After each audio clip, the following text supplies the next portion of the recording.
Kuatkanlah benar-benar hatimu dalam memelihara dan melakukan segala yang tertulis dalam kitab hukum Musa. Kalau biasa-biasa, tidak usah kuatkan. Jadi kalau kuatkan itu lebih dari biasa-biasa.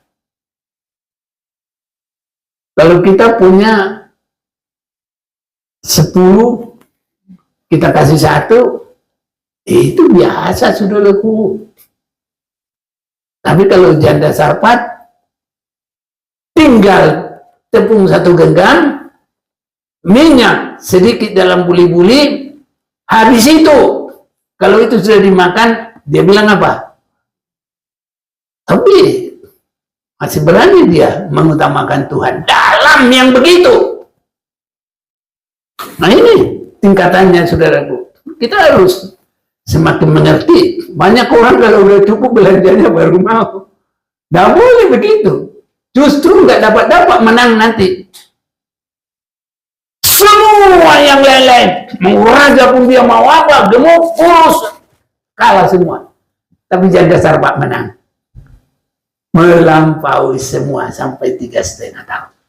Haleluya.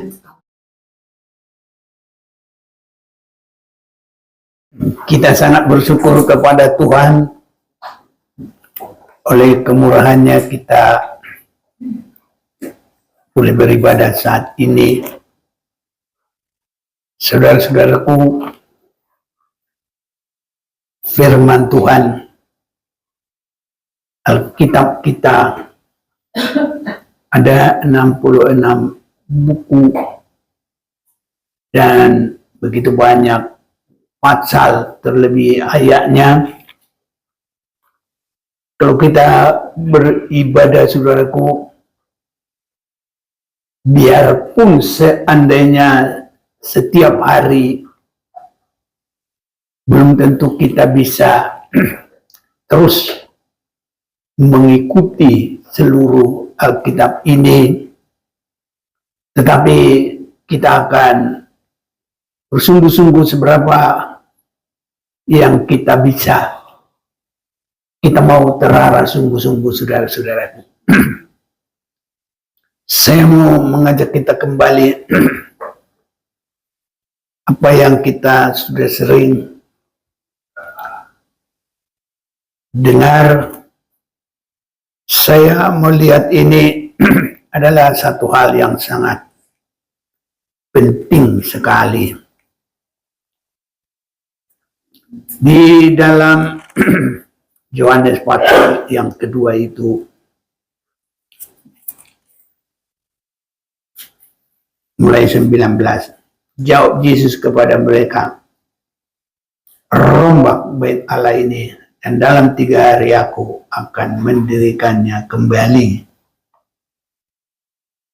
Jadi saudara-saudaraku, Yesus juga berkata, ayat 21, tetapi yang dimaksudkannya dengan bait Allah ialah tubuhnya sendiri. Nah ini. Itu sebabnya dalam hidup Yesus, kematian, kebangkitan, dan dia dipulihkan kembali dalam kealahannya, itu saya perhatikan sangat penting sekali. Ini saudara-saudaraku, karena itu juga adalah merupakan awal ibadah kekristenan. Itu awal ibadah kekristenan. Dan kalau kita perhatikan mulai dari kedatangan Yesus ke dunia ini di dalam Yohanes pasal yang pertama ini, mulai 1 sampai 3, pada mulanya adalah firman, firman itu bersama-sama dengan Allah, dan firman itu adalah Allah. Ia pada mulanya bersama-sama dengan Allah, segala sesuatu dijadikan oleh Dia, dan tanpa Dia tidak ada suatu pun yang telah jadi dari segala yang telah dijadikan. Dan selanjutnya ayat 14, firman itu telah menjadi manusia dan diam di antara kita, dan kita telah melihat kemuliaannya, yaitu kemuliaan yang diberikan kepadanya sebagai anak tunggal Bapa, penuh kasih karunia dan kebenaran. Ada, boleh saya katakan, pendiri gereja, bahkan juga yang merupakan satu perintis kebenaran iman.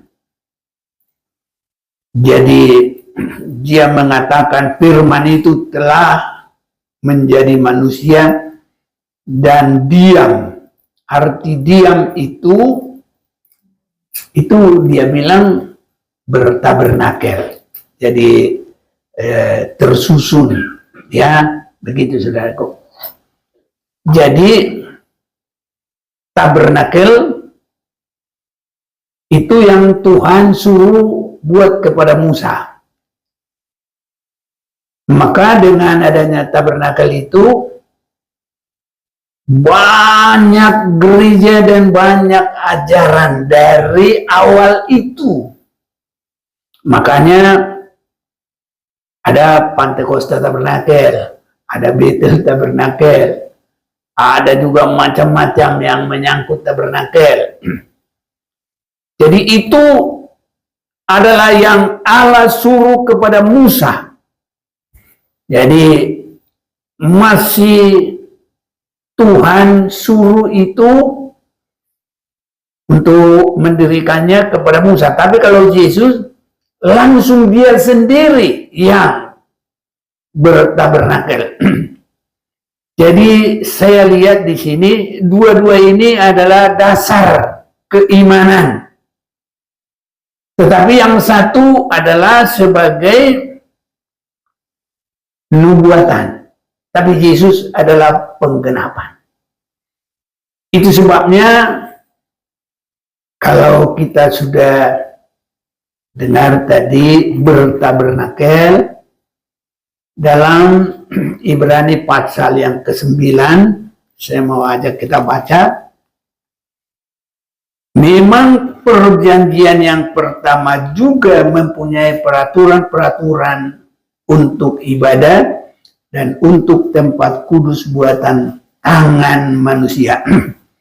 Nah, ini yang dibuat oleh Musa dari apa yang disebut kemah sembahyang itu, atau ya tempat ibadah yang pertama itu. Sudah banyak ajaran dan sudah banyak gereja muncul dari itu. Itu, saudara-saudaraku. Itu sebabnya bagi saya meyakini itu adalah petunjuk, tapi aslinya adalah Yesus Kristus. Itu sebabnya kalau saya senang selalu memulai dari sini. Ya, kalau seandainya kita bangun gereja, organisasi, bikin gereja kebangkitan. Ya, karena ya gereja itu juga dimulai dari kata kebangkitan Yesus. Itu dalam sejarah gereja. Jadi kebaktian hari Minggu itu kalau bahasanya Portugis Domingos, ya, jadi berdasar dalam minggu. Nah, jadi Minggu adalah hari kebangkitan Yesus, ya, itu hari kebangkitan Yesus. Jadi dia bangkit di hari Minggu itu, ya. Kalau kita juga satu waktu nanti bisa baca itu, atau kalau kita juga boleh mulai dalam pasal 24 kebangkitan Yesus. Sebab daripada hari Sabat mereka beristirahat menurut hukum Taurat. Tetapi pagi-pagi benar pada hari pertama minggu itu mereka pergi ke kubur membawa rempah-rempah yang telah disediakan mereka. Mereka mendapati batu sudah terguling dari kubur itu, dan setelah masuk mereka tidak menemukan mayat Tuhan Yesus. Sementara mereka berdiri termangu-mangu karena hal itu, tiba-tiba ada dua orang berdiri dekat mereka memakai pakaian yang berkilau-kilauan. Mereka sangat ketakutan dan menundukkan kepala, tapi kedua orang itu berkata kepada mereka, "Mengapa kamu mencari Dia yang hidup di antara orang mati? Ia tidak ada di sini, Ia telah bangkit. Ingatlah apa yang dikatakannya kepada kamu ketika Ia masih di Galilea." Jadi kebangkitan Yesus pada hari pertama minggu itu. Dari sinilah dalam sejarah gereja, gereja mengadakan ibadah raya dari kebangkitan Yesus. Karena kita berpondasi dalam kematian, kebangkitan, dan Yesus dipulihkan kepada kealahannya. Kita sudah mendengar dalam Kisah Rasul pasal yang kedua itu, ya, bagaimana Yesus dipulihkan. Kisah Rasul pasal 2 ayat 36. Jadi seluruh kaum Israel harus tahu dengan pasti bahwa Allah telah membuat Yesus yang kamu salibkan itu menjadi Tuhan dan Kristus. Nah, jadi Yesus dalam 3 hari itu pengalamannya adalah mati, bangkit, dan dipulihkan kembali, dimuliakan. Dan kebangkitan Yesus itu adalah di hari Minggu, dan itu hari pertama disebutkan. Nah, saudara-saudaraku, karena gereja atau umat Tuhan itu berpondasi dalam kematian, kebangkitan Yesus dan dimuliakan. Itulah yang disebutkan oleh Yesus, rombak yang lama aku akan dirikan dalam 3 hari. Tapi Yesus berkata itu adalah tentang dirinya sendiri. Nah, jadi saudara-saudaraku, ibadah kita, kekristenan kita, keagamaan kita harus benar-benar berdasar dalam apa yang dilakukan Yesus, kematiannya untuk penebusan dosa, kebangkitannya untuk kemenangan kita. Dia kembali ke Allahnya untuk dia kembali dimuliakan. Dia berada di sebelah kanan Bapa, dan dia mendoakan kita dari sana, dan nanti suatu waktu akan turun kembali menjemput kita. Amin, saudara. Nah, ini saudara-saudaraku, ya. Jadi penting sekali kita akan perhatikan bangunan di atas Yesus Kristus. Minggu ibadah yang dimulai, minggu itu artinya dimulai dalam kematian, kebangkitan Yesus, dan Yesus dimuliakan. Maka yang pertama, kita harus sudah mengalami perubahan. Tadi Kisah Rasul pasal 2 itu saya akan ulang baca Jadi seluruh kaum Israel harus tahu dengan pasti. Jadi biarpun bagaimana pengalaman pertama, mereka lah yang melihat Yesus bangkit.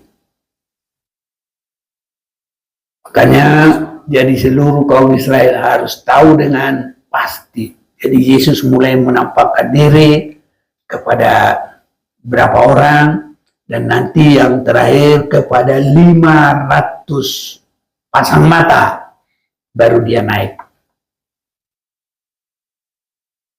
Ketika mereka mendengar hal itu, ini ayat 37, hati mereka sangat terharu.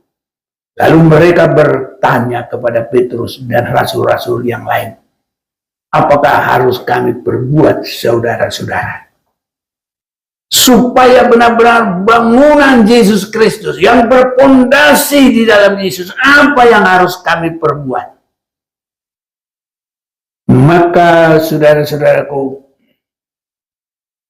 dikatakan di sana, jawab Petrus ayat 38 kepada mereka, bertobatlah. Jadi ini sangat penting saudaraku, harus ada perubahan.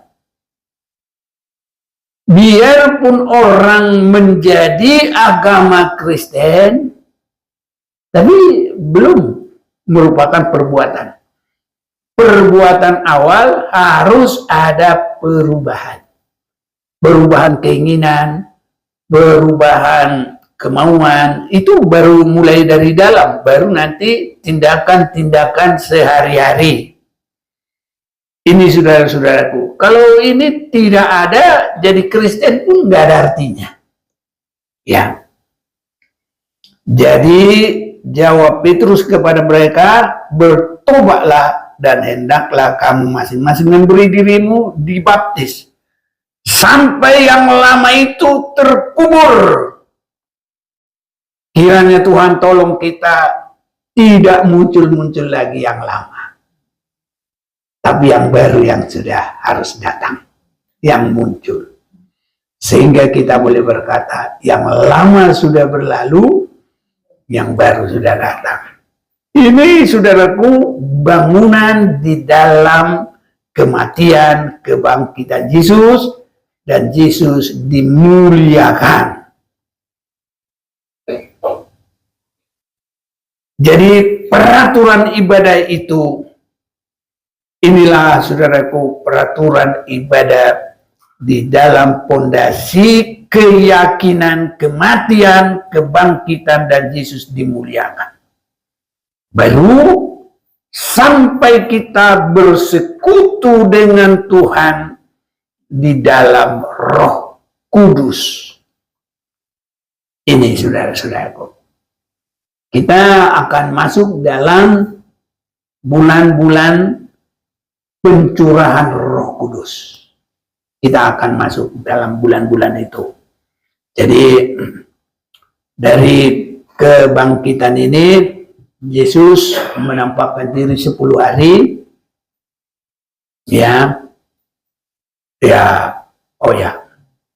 Yesus menampakkan diri, dan nanti pada hari yang ke-50, ya ini saudaraku ya, maka itulah turunnya Roh Kudus. Jadi Yesus menampakkan dirinya 40 hari, baru murid-murid berdoa 10 hari, jadi hari ke-50 itulah hari turunnya Roh Kudus.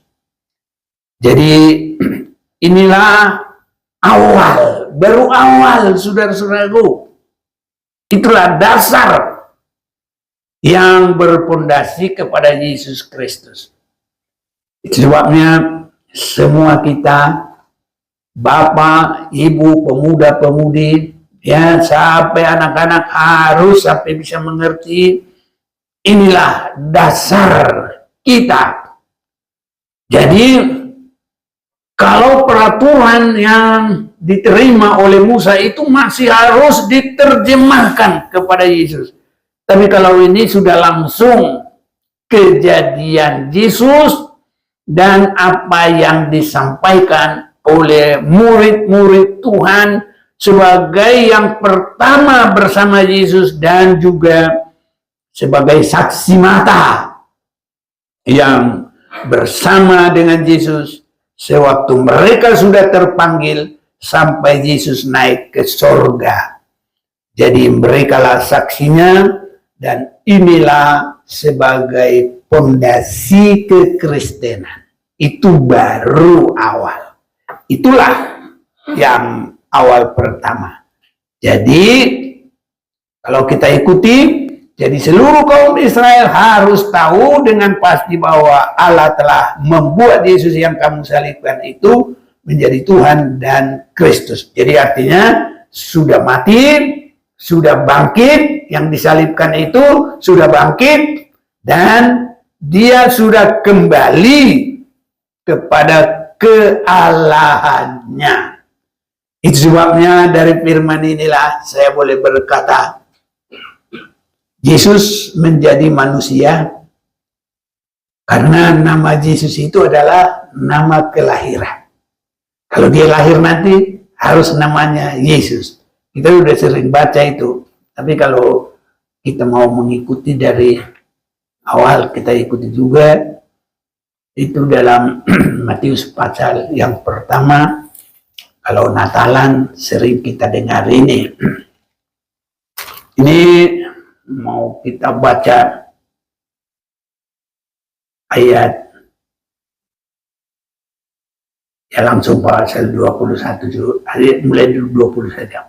Tapi ketika ia mempertimbangkan maksud itu, malaikat Tuhan nampak kepadanya dalam mimpi dan berkata, Yusuf, anak Daud, janganlah engkau takut mengambil Maria sebagai istrimu, sebab anak yang di dalam kandungannya adalah dari Roh Kudus. Ia akan melahirkan anak laki-laki dan engkau akan menamakan dia Yesus.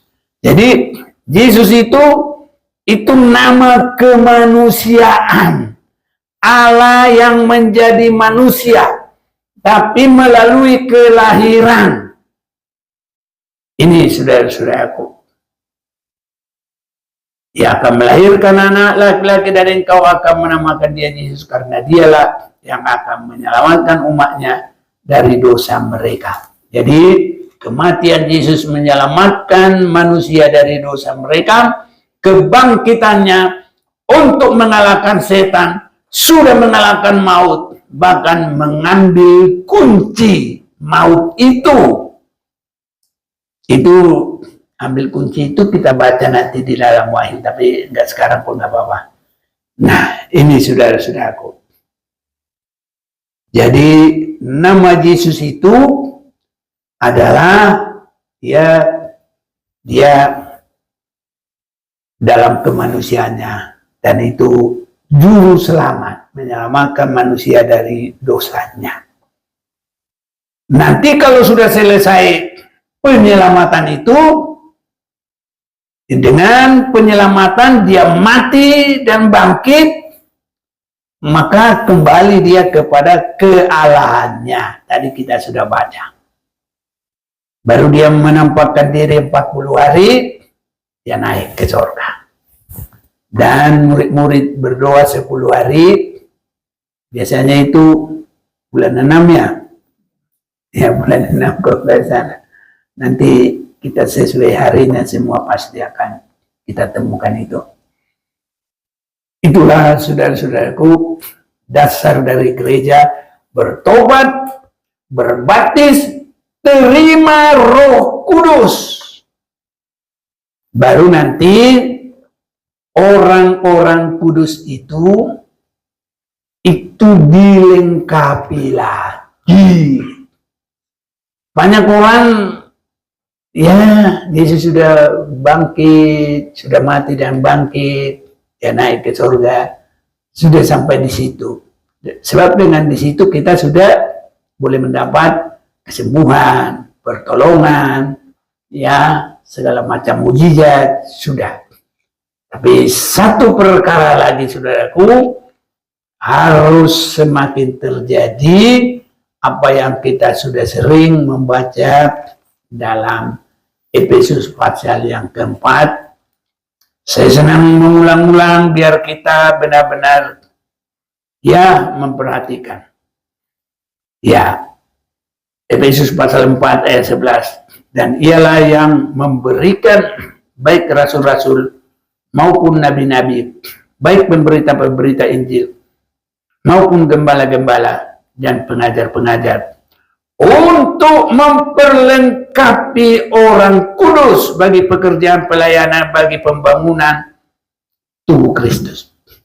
Siapakah orang kudus? Itulah yang sudah bertobat, berbaptis, hidup lama sudah dikubur, sudah hidup baru, terima Roh Kudus. Nah, itulah yang disebut orang-orang kudus. Tapi jangan kita pikir sudah cukup, belum.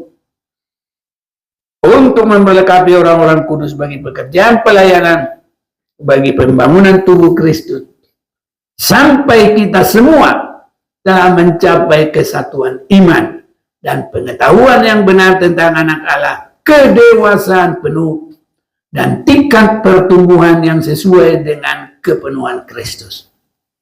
Kesini, saudaraku, arah yang kedua, dan inilah sebagai bangunan yang harus semakin terlihat, sehingga kita bukan lagi anak-anak yang diombang-ambingkan oleh rupa-rupa angin pengajaran, oleh permainan palsu manusia dalam kelicikan mereka yang menyesatkan, tapi dengan teguh berpegang kepada kebenaran, dalam kasih kita bertumbuh dalam segala hal ke arah Dia, Kristus, yang adalah kepala. Daripadanya seluruh tubuh yang rapi tersusun dan diikat menjadi satu oleh pelayanan semua baginya, sesuai dengan kadar pekerjaan tiap-tiap anggota, menerima pertumbuhannya dan membangun dirinya dalam kasih. Inilah, saudara-saudaraku, kekristenan yang harus semakin kita giat di dalam dan harus kita semakin berkembang di dalamnya. Ada nasihat yang ada di dalam yang pertama itu, untuk kita bisa lebih mudah mengerti, melangkah, berpikir, hidup di dalam Yesus. Karena kita sudah dengar tadi, di dalam yang pertama itu ada peraturan-peraturan ibadat. Dan itu juga masih ada pelajaran untuk kita. Saya mau mengajak kita baca Yosua pasal 23. Ini, saudara-saudaraku, buat benar-benar yang akan dibangun terus dan yang akan hidup terus dan yang akan terus diberkati oleh Tuhan. Kuatkanlah benar-benar hatimu. Nah, ini yang pertama. Kuatkanlah benar-benar hatimu dalam memelihara dan melakukan segala yang tertulis dalam kitab hukum Musa. Nah, itu peraturan ibadah yang awal itu. Supaya kamu jangan menyimpang ke kanan atau ke kiri. Dalam cara ibadah yang pertama itu saja sudah ada ini. Apalagi, saudaraku, kalau kita dalam Yesus harus benar-benar kuat dan teguh. Semoga Tuhan tolong kita. Jadi kalau yang muda tergelincir, tapi saya, saudaraku, untung ini iman. Kalau tergelincir secara jasmani, waduh, yang tua-tua aja nggak salah langkah bisa jatuh karena ototnya sudah berkurang, sendi-sendinya sudah berkurang, ya. Apalagi kita dengar banyak yang jatuh di kamar mandi. Kenapa saudaraku jatuh di kamar mandi? Karena adaptasi tubuh dalam jam-jam lansia masuk di kamar mandi itu ada jam-jamnya. Biasanya jam 3, 4, 5, 6, 7, 8, itu. Sedang badan masih adaptasi, belum benar-benar kuat.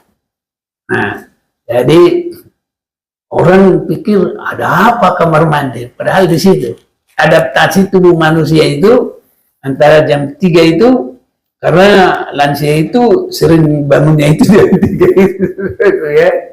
Jadi kalau dia langsung masuk kamar mandi, wah itu bisa pusing nanti karena adaptasi tubuh belum, jadi harus benar-benar ditahan. Ya, bila perlu pakai pispot lah, nggak usah langsung jalan dulu. Nah, beda kalau yang muda. Muda harus kayak militer, mau jam berapa ada apa namanya trompet bangun, tutot, panggung, saya siap lari. Tapi kalau yang tua nggak boleh lagi, ya adaptasi dulu, nah tenang dulu. Terus itu saudara. Ya, jadi di kamar mandi itu bukan ada setan, bukan. Dan tidak terlalu harus karena licin, bukan. Kan adaptasi tubuh manusia itu ada waktunya kalau sudah lansia, saudaraku. Nah, itu sedikit nama. Kuatkanlah benar-benar hatimu dalam memelihara dan melakukan segala yang tertulis. Jadi biarpun lansia bisa ini, biarpun lansia harus tidak boleh mudah patah semangat, mudah ya mundur, harus tetap semangat ya. Tapi kalau lansia disuruh lomba lari cepat bangun, yang nggak bisa. Tapi kalau rohaninya harus tetap teguh. Haleluya. Ini sudah kuatkan benar-benar hatimu dalam memelihara dan melakukan segala yang tertulis dalam kitab hukum Musa, supaya kamu jangan menyimpang ke kanan atau ke kiri. Ini di dalam yang pertama, bahasa Taurat. Dan kita sudah ingat kan, Matius 5 ayat 20 apa isinya kira-kira? Coba dulu, enggak kita pakai buka Alkitab. Kalau kebenaranmu tidak melebihi ahli Taurat, kira-kira ayo baca tak kalau belum paham, ayo tolong.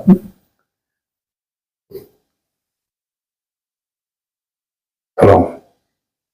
Matius 5 ayat 20. Ya. Maka aku berkata kepadamu, jika hidup keagamaanmu tidak lebih benar daripada hidup keagamaan ahli-ahli Taurat dan orang-orang Farisi, sesungguhnya kamu tidak akan masuk ke dalam kerajaan surga. Iya.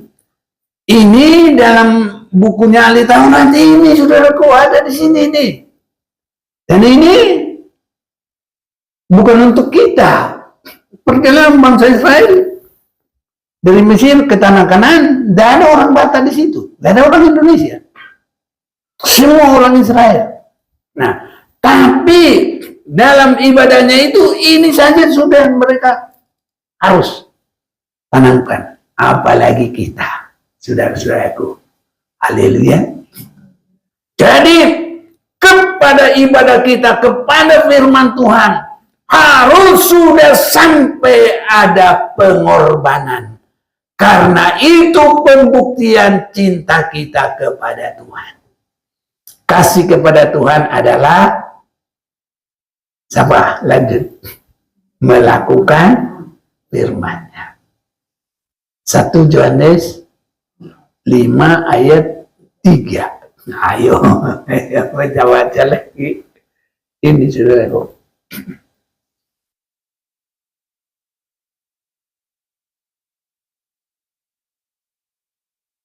Ayo. Ya.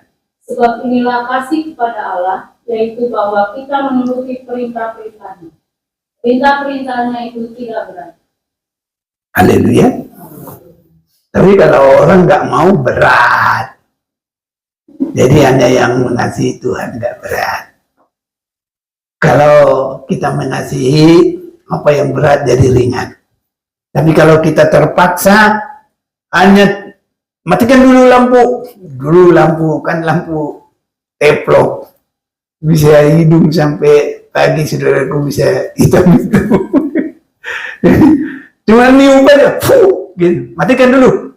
Kalau dia nggak mau, berat rasanya dia, tidur aja dia. Tak bisa, saudaraku. Cuma tiup aja, nah, orang ulang tahun aja senang, saudaraku. Tiup lilinnya, ditiup. Tapi kalau orang nggak suka, cuma niup lampu aja, kurasa kalau lilin masih agak ini berat. Kalau lampu teplok dulu, gampang, saudaraku. Ya. Jadi cuma bikin sendiri di kampung, nggak ada semprongnya, nggak ada apa-apa, tiup aja udah, gitu, saudaraku.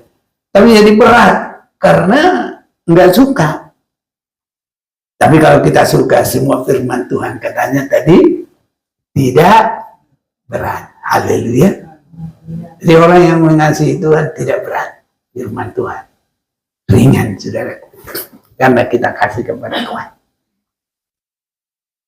Jadi pertama harus teguh, kedua terarah keteguhan itu memelihara firman Tuhan, dan ketiga kita sebagai umat Tuhan harus bergaul dengan Tuhan. Haleluya. Nah, Simpson nanti kesalahannya dia bergaul dengan Filistin duniawi. Ayat 7. Dan supaya kamu jangan bergaul dengan bangsa-bangsa yang masih tinggal di antaramu itu, serta mengakui nama Allah mereka. Ya, yang tadi yang saya sudah, tadi kan kita sudah baca 6. Ini sekarang sambungannya 7 ya. Oh ya, mungkin susah tadi belum. Kita udah kembali Yosua 23 ayat 7. Dan supaya kamu jangan bergaul dengan bangsa-bangsa yang masih tinggal di antaramu itu, serta mengakui nama Allah mereka, dan bersumpah demi nama itu, dan beribadah atau sujud menyembah kepada mereka. Jadi kalau bergaul dengan tetangga kita, jangan sampai kita merasa kami orang suci, kami nggak boleh dekat dengan kamu. Bukan begitu, saudaraku. Jadi jangan mereka mempengaruhi iman kita. Haleluya. Apalagi kalau kita bergaul pintar dengan mereka, senang mereka, kita beritahu iman kita. Kalau mereka bertobat, berarti kita dipakai Tuhan. Haleluya. Jadi artinya bergaul itu jangan ngikut-ngikut, jangan kita diperintah-perintah, saudaraku. Ya. Jadi kalau kita kekurangan sesuatu apapun, berdoa biar Tuhan yang ngasih, jangan kita ngemis-ngemis ke mereka. Nanti Allah kita yang direndahkan. Ah, kamu anak Tuhan Yesus begitu kan? Digituin nanti, saudaraku. Jadi ini mengenai kepada iman, jangan sampai mereka bisa mendikte kita. Jadi kalau bergaul dalam biasa, bukan berarti kita menjauhkan diri, datang tetangga langsung buang muka. Wah, nanti dia bilang, Kristen itu sombong apa? Dia bilang nanti kan. Salah lagi, mana kesaksian kita nanti? Salah, saudara. Jadi, dan supaya kamu jangan bergaul dengan bangsa-bangsa yang masih tinggal di antaramu itu, serta mengakui nama Allah mereka, bersumpah demi nama itu, dan beribadah atau sujud menyembah kepada mereka. Ini, saudaraku, nanti habis Joshua, hakim-hakim, ya, karena habis Joshua apa? Hakim-hakim.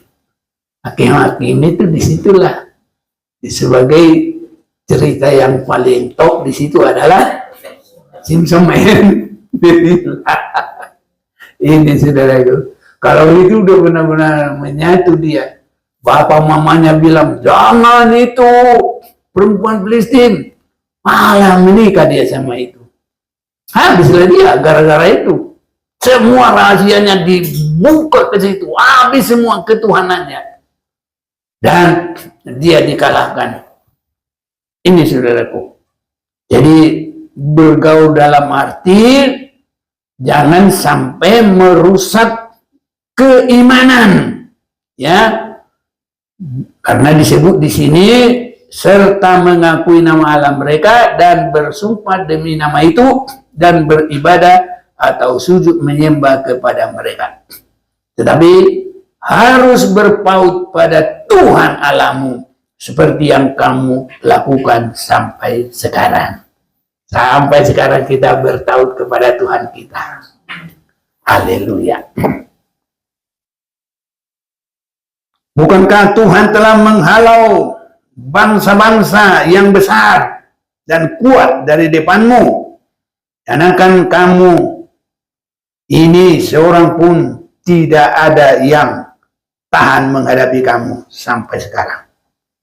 Satu orang saja daripada kamu dapat mengejar 1000 orang. Haleluya. Jadi kenapa ini saudaraku kita nggak dianggap lagi sekarang? Kita ini belum sungguh-sungguh menerima ya kuasa dan berkat Tuhan itu. Kalau kuasa Tuhan ada pada kita, apalagi di dalam Yesus, orang nggak sembarangan saudaraku, ya. Cuma kita nggak boleh juga sombong, nggak boleh juga anggar. Biarpun kita sudah jago, tapi jangan anggar jago. Nggak boleh begitu. Karena kita kasih dalam Tuhan. Kalau diambil baju kita, kasih jas. Kalau dipukul yang kanan, kasih yang kiri. Iya, saudaraku. Kalau kita diejek, diolok, diperangi, musuh juga harus dikasih makan. Ini saudaraku. Jadi kita harus melihat apa kehendak Tuhan dalam kitab.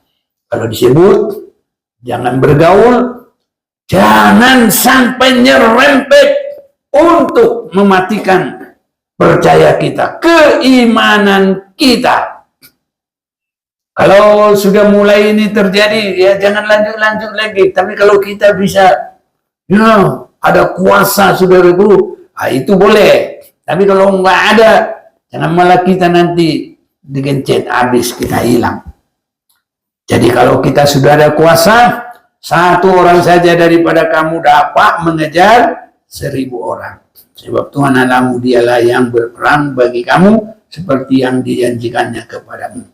Maka demi nyawamu, bertekunlah mengasihi Tuhan Allahmu. Sebab jika kamu berbalik dan berpaut kepada sisa bangsa-bangsa ini yang masih tinggal di antara kamu, kawin mengawinkan mereka serta bergaul dengan mereka dan mereka dengan kamu. Inilah kehancuran dari si Simson. Sekuat apapun, jangan saudaraku.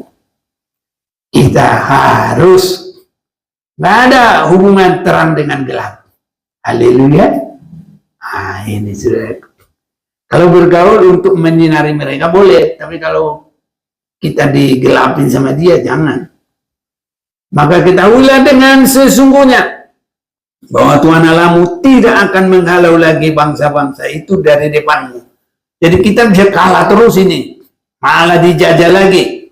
Tapi mereka akan menjadi perangkap dan jerak bagimu, menjadi cambuk pada lambungmu dan duri di matamu, sampai kamu binasa dari tanah yang baik ini yang telah diberikan kepadamu oleh Tuhan Allahmu. Inilah saudaraku, kita baca firman, kita dengar, kita diarahkan sampai benar-benar kita bisa mengerti bagaimana kita dalam kekristenan ini, terlebih supaya kita menang menghadapi segala ujian cobaan. Kalau terjadi nanti kelaparan dalam Wahyu pasal yang ke-6, terjadi nanti ya harga-harga mahal semua masih di situ, terjadi lagi gempa bumi, terjadi lagi perang, terjadi Armageddon, terjadi ya hujan es. Kita baca hujan es nanti berapa kilo? 100 pon atau sekitar 50 kilo satu sak semen. Keras loh itu. Batu es itu batu, benar-benar batu itu. Kalau kena kepala bagaimana, nggak rongsok langsung habis sudah. Ya, itu semua ada. Tapi kalau Tuhan yang sudah menyertai kita, kita dibangun, dibentuk, itu tidak apa-apa. Kita aman dalam semua. Antikris yang terlalu hebat, kita tidak khawatir. Tuhan bersama dengan kita. Kalau Tuhan bersama dengan kita, siapa lawan kita? Enggak ada. Harus yakini, saudaraku. Ya. Kita adalah orang-orang yang menang, yang melebihi dari pemenang. Itu luar biasa, saudaraku. Kita baca biasanya itu Roma 8 ayat 3-7. Ya. Baca, saudaraku. Biar kita bersuka cita. Ayo, cepat.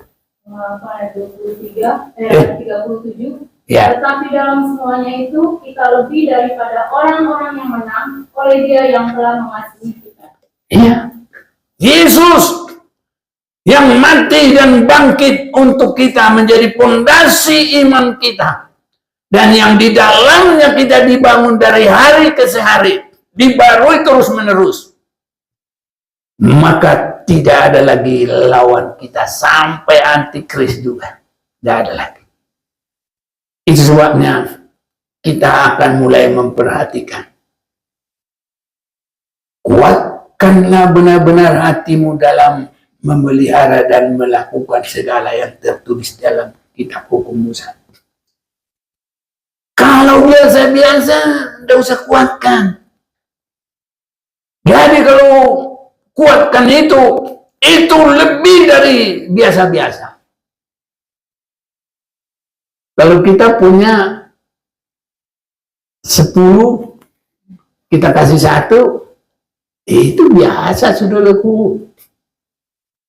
Tapi kalau janda sarpat, tinggal tepung 1 genggam, minyak sedikit dalam buli-buli, habis itu. Kalau itu sudah dimakan, dia bilang apa? Tapi masih berani dia mengutamakan Tuhan dalam yang begitu. Nah ini tingkatannya, saudaraku. Kita harus semakin mengerti. Banyak orang kalau udah cukup belanjanya baru mau. Nggak boleh begitu. Justru nggak dapat menang nanti. Semua yang lain-lain, mau raja pun dia mau apa, dia mau kurus, kalah semua. Tapi janda sarpat menang. Melampaui semua sampai 3,5 tahun. Haleluya. Ini saudaraku.